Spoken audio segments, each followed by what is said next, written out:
Ay magpatuloy na sa atin pong paglilingkod. Ayan, mga kapatid, salamat sa inyong patuloy na tawag nito, pag-share sa ating programa. Patuloy na tayo mga kapatid sa ating paglilingkod. Nakita nyo po dyan ang ating paksa. Ay kanina po kasi ay talagang matindi yung banat nitong si Ubarak. Ubarak ba ito? Amgad na nakikipagdebate at gusto kaagad niyang ipasagot sa atin yung kanya mga katanungan. And I told him na I will answer all your questions sa ating live ngayon. Sabi ko, I will mention your name sa live and then abangan po ninyo. Kaya yung kanyang tanong ay dalawang book at mga bersikulo ng Biblia na ang sabi niya sa kanyang tinatawag natin mga kapatid na na tanong, wala pa daw Adventist na kanya nakausap mula sa kanyang pakikipagdebate na nakasagot sa kanyang tanong. Aba, malupit pala, no? Mga minamahal na mga kapatid. Kaya, sabi niya, baka ako daw pa makasagot. Sabi ko, matagal na po yan, pero maganda mabigyan natin ng pansin, hindi lamang for the sake of brother Obarak Amgad, but for the sake of our other viewers, mga kapatid. Ang tanong po kasi, ay ang sabi niya dito sa kanyang tanong una, mga kapatid, nasaan na ba yun? Ayan. Kanya talaga itong pinapasend, sinend sa akin. Ang sabi niya, Jomel Arsenal, no? Ano ba talaga ang unawa mo dyan? Ipaliwanag mo. So ito pong ipaliwanag daw natin, ito pong nandito sa Deuteronomy chapter 12 verses 15 to 16. Na sa lahat ng makikipag-usap niya mga kapatid, ay ito ang ginagamit niya para patunayan na ay mali ang ating pagkaunawa at tama sila. Sapagkat yung pong in-screenshot niya mga kapatid na ipaliwanag natin, ganito ho ang nakasaad. Verse 15, ang sabi po ay ganito. Lakihan natin. Sabi dito, kahit saan ay maaari kayong magpatay ng hayop at maaring kumain ng karne nito hanggang gusto ninyo. Katulad ng pagkain ng usa, maaring kumain nito pati ang mga itinuturing na marumi. Ayan, nilalagyan pa niya ng highlight, underline. Verse 16, ang sabi niya mga kapatid, ngunit huwag ninyong kakainin ang dugo, kailangang patuluin ito sa lupa. Ayan. So dito sa kanyang unang tanong, mga kapatid, sapagkat ang ikalawang tanong niya ay ito naman. Ang sabi niya, oo nga pala. Okay lang yan. Ang sabi dito, pwede mo naman i-upload natin. Sabi dito sa ikalawa niyang tanong ni Obarak Amgad, tama ang Lucas 16:16 na nagkakaugnay ang mga talata sa bagong tipan. So ito din ay padagdag niyang sagot and he mentioned my name kanina mga kapatid. So ang gusto niyang ipasagot sa atin, yung 12:15 hanggang 16 ng Deuteronomy at ang Luke chapter 16 verse 16. So, sabi ko, abangan mo ito kapatid na, anong pangalan nito? Kapatid na Amgad. Ayan, Ubarak. Ayan. Abangan mo, sabi ko sa kanya, para masundan mo po ang amin pong kasagutan sa iyo pong katanungan. So dito mga minamahal na mga kapatid, ay gusto niya pong ipakita sa atin na mali yung ating pagtuturo patungkol sa kaibahan ng karumal-dumal ng marumi at sa malinis na mga hayop. Sapagkat ang sabi niya sa 12 pa lang ay ipinahintulot na ng Diyos na kainin. At ang wika pa rito, hinahanap ko yung version na ginamit niya at nung nabasa ko ay ang ginamit niyang version ay ang Magandang Balita Biblia. Okay? Na ang sabi ay ulitin natin, kahit saan ay maari kayong magpatay ng hayop at maaring kumain ng karne nito hanggang gusto ninyo. Gusto niyang palabasin na either clean or unclean animals ay pwedeng magpatay at kumain hanggat gusto. Yun ang gusto niyang palabasin mga kapatid. At wika pa rito, katulad ng pagkain ng usa. Maaring kumain ito pati ang mga itinuturing na marumi. Gusto niyang palabasin na kahit marumi hayop ay maaring kainin. Mamaya bigyan natin ng pansin. And verse 16, ngunit huwag ninyong kakanin ang dugo, kailangang patuluin ito sa lupa. For your information, Brother Ubarak Amgad, Ang mga Seventh-day Adventist ay maliwanag sa aming pagtuturo na kailanman ang dugo ay hindi ipinakakain. Mula pa sa lumang tipan hanggang sa bagong tipan ay maliwanag na hindi talaga kinakain ng dugo, sapagkat ang dugo ay nagsisimbolo sa buhay. Kaya hindi kami talaga kumakain ng dugo, mga kaibigan at mga kapatid, sapagkat una ay iniingatan ang kalusugan. Ngayon, basahin natin yung matagal po nating, yung atin po talagang ginagamit na Biblia, itong pong ang dating Biblia, mga kapatid. Ang sabi dito sa 12:15 hanggang 16 ng Deuteronomio, sapagkat ang ginamit niya ay Magandang Balita Biblia, maganda po ay maggamit din tayo mamaya ng ibang version. Ang sabi rito, mga kapatid, gayon may makapapatay ka at makakakain ka ng karne sa loob ng lahat ng iyong mga pintuang daan, ayon sa buong nasa ng iyong kaluluwa, ayon sa pagpapala ng Panginoon mong Diyos na kanyang ibinigay sa iyo. Ang marumi at ang malinis ay makakakain niyaon, gaya ng maliit na usa at gaya ng malaking usa. Verse 16, huwag lamang ninyong kakanin ang dugo, inyong ibubuhos sa lupa na parang tubig. Dito, mga minamahal na mga kaibigan at mga kapatid, ay mapansin natin, merong kaibahan yung salitang makakain at yung makakakain. Okay? Siguro hindi ito napansin ng atin pong kaibigang si Barak Amgad, ng kaibahan ng makakain at makakakain. Napansin ninyo, mga kapatid, ang sabi rito, ulitin at bigyan natin ng pansin, ha. Gayon may makapapatay ka at makakakain. Tatlong beses yan ng karne. Sino yung makakakain? Of course, ito po ay tumutukoy doon sa tao na kakain noong pagkain na makakain. Ayan, dalawa lang yon. Yung makakain refers to food, mga minamahal na mga kapatid. Dito po hindi nila napansin ito. Kaya nga, ang naipagmamalaki pa niya at naipagmamayabang na wala pa daw nakapagpaliwanag sa kanya ng talatang yan na tama ang pagkaunawa. Or else, meron na nakapagpaliwanag na tama na paliwanag, pero hindi lang tinanggap yung tamang paliwanag because they are blinded by the false teaching. Yun ang masaklap, mga kapatid. Sa Bible ho kasi, meron pong nagbulag sa kaisipan ng tao para hindi makita yung liwanag ng ebanghelyo, mga kapatid. But still, the Bible is very clear when it comes to teaching, mga kapatid. Very clear. Bakit? Sapagkat dito ay binabanggit, mga minamahal na mga kapatid, na makakakain at doon sa makakain. Magkaiba naman yun, mga kapatid. Ngayon, dahil ang ginamit niya, mga kapatid, ay Magandang Balita Biblia, at pinansin naman natin na ang sabi diyan sa binanggit diyan, mga kapatid, maaaring kumain yung po mga itinuturing na marumi. Sino ba yung kumain? Yung pong mga tao. Kaya nga kumain Hindi naman yung hayop ang kakain sa tao. Kabaligtaran din naman yun, mga kapatid. No? Kasi gusto nilang palabasin na pwedeng kainin yung marumi, pwedeng kainin yung karumal-dumal.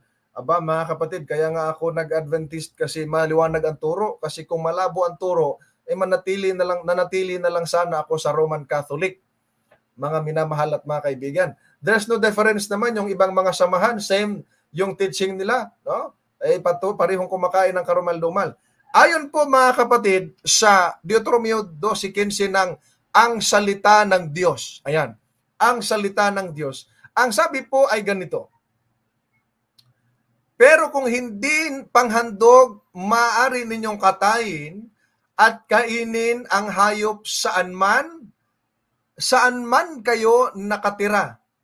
Magpakasawa kayong kumain ng karne nito, kagaya ng pagkain ninyo ng usa at ng gasila, ayon sa pagpapalang ibinibigay sa inyo ng Panginoon ninyong Diyos. Ang bawat tao ay makakakain nito. Itinuturing man siyang malinis o marumi. Dito mga minamahal na mga kapatid, sa ang salita ng Diyos ay mas maliwanag, much clearer mga minamahal na mga kapatid, yung pong pagkasalin. Sapagkat ang wika rito, ang bawat tao ay makakakain nito. So talagang maliwanag na tao ang tinutukoy na makakakain, mga kapatid. At yung pong binabanggit dito sa kasunod, kahit na yung itinuturing na malinis at marumi ay makakakain. Ibig sabihin ay ritually unclean person ay makakakain. Sapagkat meron nga namang itinuturing na marumi na tao. Maya-maya ating alamin bakit tinuturing na marumi ang tao sa lumang tipan. At sa bagong tipan naman ay meron din namang itinuturing na mga marumi. Of course, yung mga non-Jew, yung mga Gentiles person in the New Testament, they are called unclean, mga marumi. It's because hindi sila kabilang, they are not belong to the holy nation, mga kapatid. Ngayon, ating ituloy po yung pagpapaliwanag natin. Dito pa lang mga kapatid, makikita natin na merong kaibahan, yung pong makakakain refers to a person at yung makakain refers to food. Okay? Magkaiba yun, mga minamahal na mga kapatid. Ngayon, magbasa tayo ng Ingles para mas maliwanag. I hope you are watching right now, Brother Obarak Amgan, in order for you to learn sa mas maliwanag na pagpapaliwanag. Ang sabi dito sa God's Word version, ang sabi dito mga kapatid, in whatever city you live, you may slaughter and eat as much meat as you want from what the Lord your God has blessed you with. At ang sabi sa kadugtong, clean and unclean people may eat as if they were eating a gazelle or a deer. So dito mga minamahal na mga kapatid ko, ay maliwanag sa God's Word version, ang sabi dito, clean and unclean people may eat as if they were eating a gazelle or a deer. Hindi ito makita natin mga minamahal na mga kapatid. In this version, God's Word version ay mas maliwanag sapagkat ang binanggit dito, clean and unclean people. Hindi naman binanggit dyan mga giliw ko mga taga-subaybay na clean and unclean animals. Okay?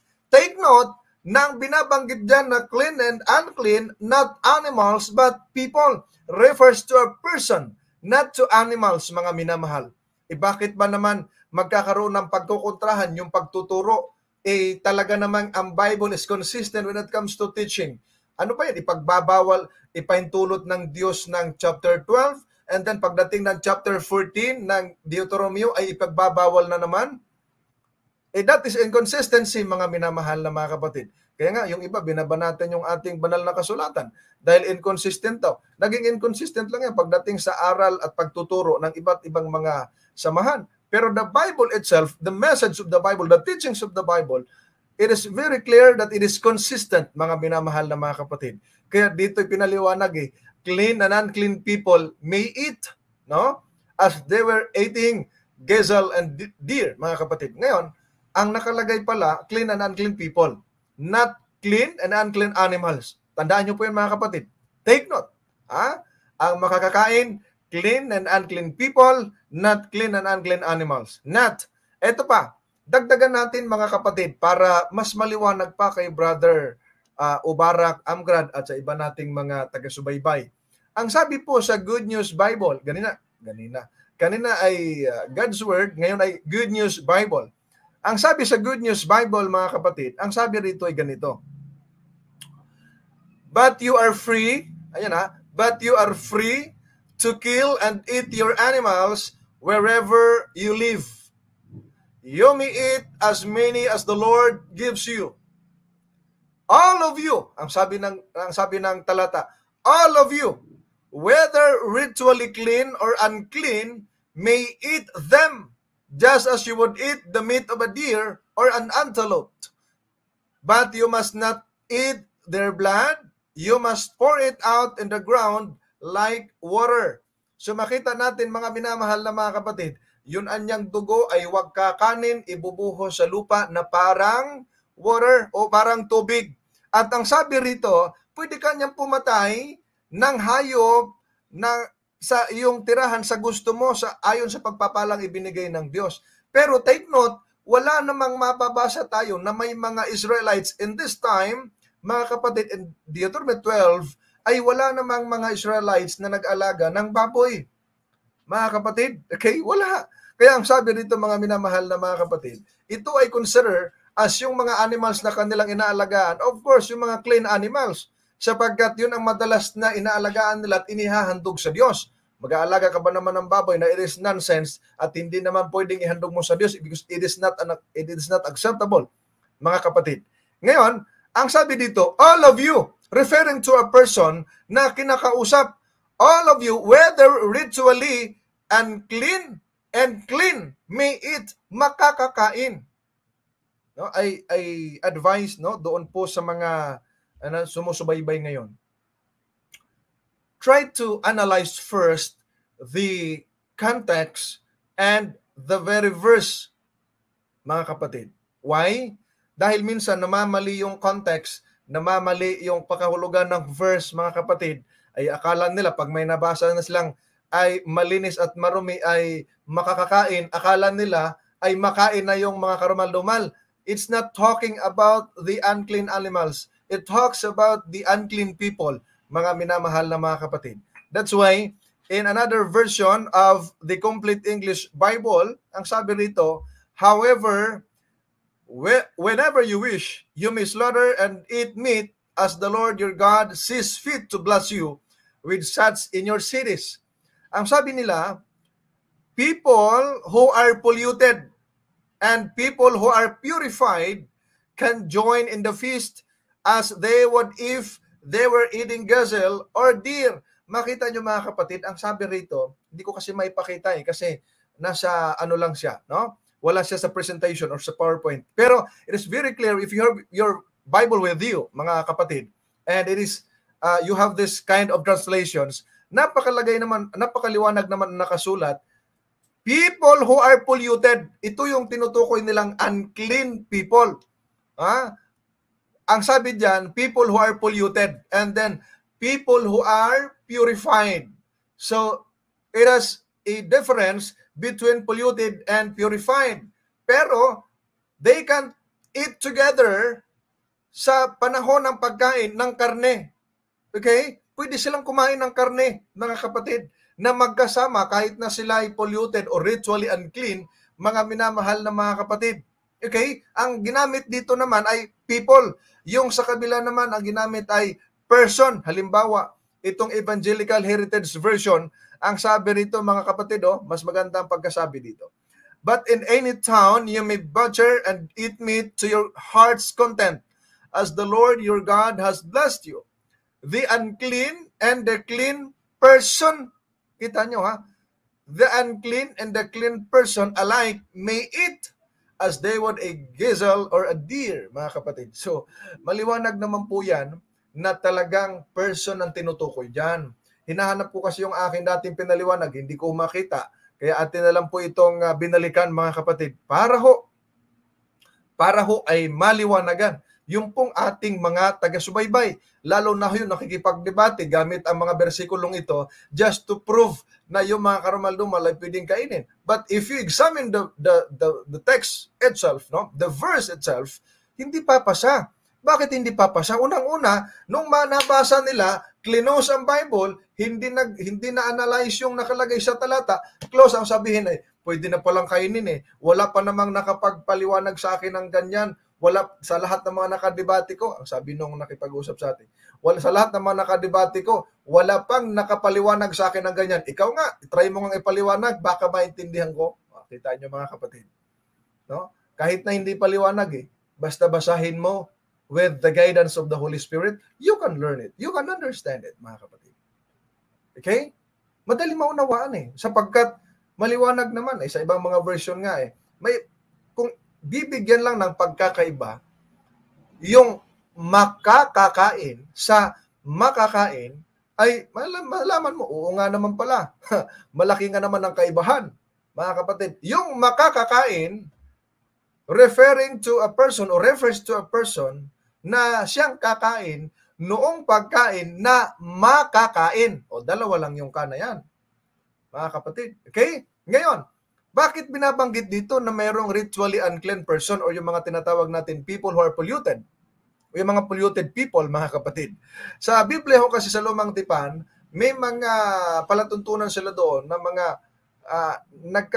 nadudumihan sila pag may mga nagawa silang hindi maganda. Like for example, if read in the book of Numbers sa Numeros o sa Bilang, chapter 19, nagiging mas marumi ang tao pagka, example, verse 11, ang sabi diyan ay, ang makahipo, basahin na lang natin, Numbers chapter 19, verses 11, 17 hanggang 19, ang wika rito mga kapatid, ang makahipo ng bangkay ng sinumang tao ay nagiging marumi ng 7 araw. So dito po sa isang binanggit mga kapatid, ang sinuman anyang tao na makahipo ng bangkay ng sino din mang tao ay magiging marumi ng 7 araw. So sa loob ng 1 linggo, maging marumi kapag ikaw ay nakahipo ng patay na tao. Sa verse 17, kaya nagiging may mga ritually unclean sila, yung mga polluted people ang tawag mga kapatid. So verse 17, it says, at sa taong marumi ay kukuha sila ng mga abo sa sunog niyang handog dahil sa kasalanan. Sa mga yaon ay ilalagay ang tubig na buhay sa isang sisidlan.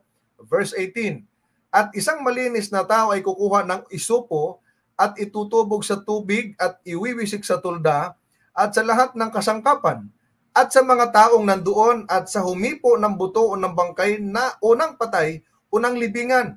Verse 19, at iwiwisik ng taong malinis sa marumi sa 3 araw at sa 7 araw. At lilinisin niya siya sa 7 araw at siya maglalaban ng kanyang mga suot at maliligo sa tubig at hanggang magiging malinis sa hapon. So dito mga minamahal na mga kapatid, kaya may mga ritually unclean dahil pala kapag nakahawak ng taong patay at iba pa mga bagay na mga sa ritual nila, kailangang maglinis in the 3rd day and the 7th day at sila po na mula sa kanilang pagkamarumi at maglabas sila doon at maglinis ng kanilang mga sarili. So, it does not talk about the unclean animals mga kapatid. Ha?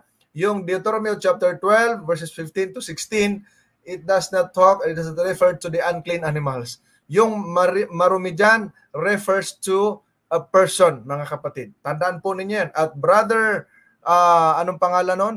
Brother Ubarak Amgad. Ayan, nililiwanag lang ho natin para ho kayo ay hindi rin maligaw dahil yung iba gagamit ng talata, puputulin, and then sasabihin okay na, malinis na, pwede nang kainin. Aba, baka ano tayo niyan? Ano tawag niya natin doon? Baka malason. Kapatid. Why? Kasi dahil sa kasibaan ba? Masiba, ay subo lang ng subo without searching it. Without knowing it na ito ba ay nakakarumi o masama ba sa katawan. Kahit na tinutukoy ay marumi tao, ang gustong sabihin hayop. Ay maliho yan mga kapatid. Maliho yan, mga kaibigan namin na sumusubaybay ngayon. Wag ho padalos-dalos, kaya ang tao napapahamak kasi padalos-dalos ng isip Mga minamahal na mga kapatid, napapahamak dahil iba yung tinutukoy ng Diyos, iba naman yung sinasabi ng tao. Di ba mga kapatid? Kaya ang tao napapasama dahil ang Biblia ay ginagamit sa mali. Napansin ba ninyo si Satanas? Ang serpente sa Genesis mga kapatid, hindi naman yun marumi yung bunga ng punong kahoy. Pero yun ang ginamit niya para tuksuhin si Adan at si Eva, mga minamahal na mga kapatid. Remember, when Adam and Eve was tempted by the serpent, mga kapatid, it's because of food, dahil sa pagkain. Ingat din tayo, mga minamahal. Dahil ginamit po ng patukso, mga kapatid, yung pong tinatawag nating bunga ng kahoy ng pagkakilala ng marumi at pagkakilala ng masama at mabuti. At yun ang naging dahilan kung bakit sila nagkasala, mga kapatid. Paglabag yun, mga minamahal. May follow-up si Emmy Alfonso. Pero Brother Jomel, may kinalaman po ba yan sa kaligtasan? Yan bawal na kainin. Wala siyang kinalaman sa kaligtasan, pero may kinalaman siya sa kalusugan. May kinalaman siya sa kalusugan, mga kapatid. Halimbawa na lamang, mga kaibigan, ang pagbabawal ng Diyos hindi para ang tao ay maligtas, kundi ang pagbabawal ng Diyos para ang tao, mailigtas sa sakit, mailayo sa sakit, mga kapatid. Maiwas ka sa karamdaman. Kaya nga sa 15:26 ng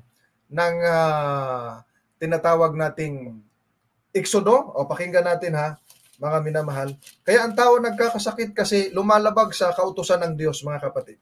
Pakinggan natin, mga minamahal. 15:28 ng Exodo. Ang sabi po ay ganito, kung kayo may mga Biblia dyan, masyadong manipis ng aking Bible, ay ganito po ang ating mababasa. Ang ganda nitong reminder, mga minamahal. Ang sabi rito, at sinabi, kung iyong didinggin ng buong sikap ang tinig ng Panginoon mong Diyos, at iyong gagawin ang matuwid sa kanyang mga mata, at iyong didinggin ng kanyang mga utos, at iyong gaganapin ang lahat niyang mga palatuntunan, ay wala akong ilalagay na karamdaman sa iyo, na gaya ng inilagay ko sa mga Ehipsyo, sapagkat ako ang Panginoon na nagpapagaling sa iyo. Ang Panginoon na nagpapagaling, mga kapatid. Pinahintulot niya rin ang karamdaman. Pagka sinusunod mo, ang sabi niya, wala akong ilalagay na karamdaman. That's the consequences of violating God's law. Yung kasing pagdating sa karumaldumal, pagbabawal ng mga karumaldumal na yan, it talks about our health. That's why health law, dietary law yan, mga kapatid. Ngayon, pagka kinain natin yung mga karumaldumal, sinabi na nga ng Diyos na huwag kainin, ba't talagang kakainin? Ang tigas ng ulo. Nakakahiya sa harapan ng ating Panginoon na ikaw ay naturingan kang anak ng Diyos. Tandaan natin naturingan kang Kristiyano, yet you are violating God's law. Napakasama naman nun. Napakasaklap naman nun. Sabi nila, itinubos ka na ni Kristo by His blood. Tama. Nung natubos ka na ni Kristo, magpatuloy ka ba sa pagkakasala? Of course not. Sabi ni Apostol Pablo, huwag nawang mangyari. Di ba? Di ba ang doktor nagbabawal ng pagkain ng karumal-dumal, ng baboy kasi ito'y masama sa kalusugan? Ba't sa doktor nakikinig yung tao? Ba't sa Diyos hindi? Pag sinabi ng Diyos huwag, alam ng Diyos na ito'y nakasasama sa atin. Alam ng Diyos kung alin ang nakabubuti sa ating katawan, mga minamahal na mga kapatid. Ba't ba natin patigasin ang ating mga puso at isipan para lang masunod yung ating nasa? Sabi ng Biblia, pagka tayo kumain ng karumal-dumal, of course magkakasakit tayo. Of course tayo ay masisira ang ating kalusugan. Lagi nating tatandaan, mga kapatid, na ang ating katawan ay templo ng Diyos, mga kapatid, ng banal na Espiritu. Ayon po dito sa Unang Korinto Kapitulo 3, meron pong napakagandang binabanggit dito, mga kapatid. 3:16 at 17. Pakinggan ninyo ito, kapatid na Emmy Alfonso, at sa ating mga taga-subaybay. Hindi ba ganinyo nalalaman na kayo'y templo ng Diyos at ang Espiritu ng Diyos ay nananahan sa inyo? Verse 17, kung gibain ng sino man ang templo ng Diyos, siya'y igigiba ng Diyos, sapagat ang templo ng Diyos ay banal, na ang templong ito ay kayo. So, ang ating palang katawan, ang ating lawas, sa Bisaya pa, our body, is a temple of the Holy Spirit. Anyone, mga kapatid, who destroy the temple of God, God will destroy them. Because the temple of God is holy, and that temple is you and me, mga minamahal. Maliwanag po yan. Kaya nga, ang pagkain ay walang kinalaman sa kaligtasan, pero may kinalaman sa paghukom. Kaya yung mga patuloy na kumakain ng karumal-dumal, magmatigasan sa Diyos, pahamak yan. Pilipos 3:19, pahamak po. Ginagawan Diyos ang tiyan. mga kapatid. Di ba? Mapapahamak. Isaiah 66, sabi nila sa Hudyo, pagdating sa 18, lahat pala ng bansa, nakakahiya, sasabihin, Panginoon, Kristiyano kami. Hindi kami kasama dyan. Oh. Paano pagtanongin ng Panginoon, who told you that you're not included in this judgment? Iba ba ang Diyos? Iba ba ang standard ng Diyos sa Israel at sa atin? Tayo nga, idinugtong na nga tayo eh. Hindi ba natin naunawaan na tayo idinugtong, mga kapatid? Nakakabit na tayo. Maliwanag po yan, mga minamahal. So dyan, makikita naman natin, mga minamahal na mga kapatid, na talagang hindi maganda yung karumal-dumal sa ating katawan. At yung ating itinalakay, salamat at finalo up mo kapatid na Emmy Alfonso, thank you very much. At doon po sa ating tinalakay na 12, 15 at 16 ng Deuteronomy ay hindi tumutukoy yan sa karumal-dumal. Tandaan natin yan mga kapatid. Ngayon, mayroon kasi siya kadagdag na ito pong anyang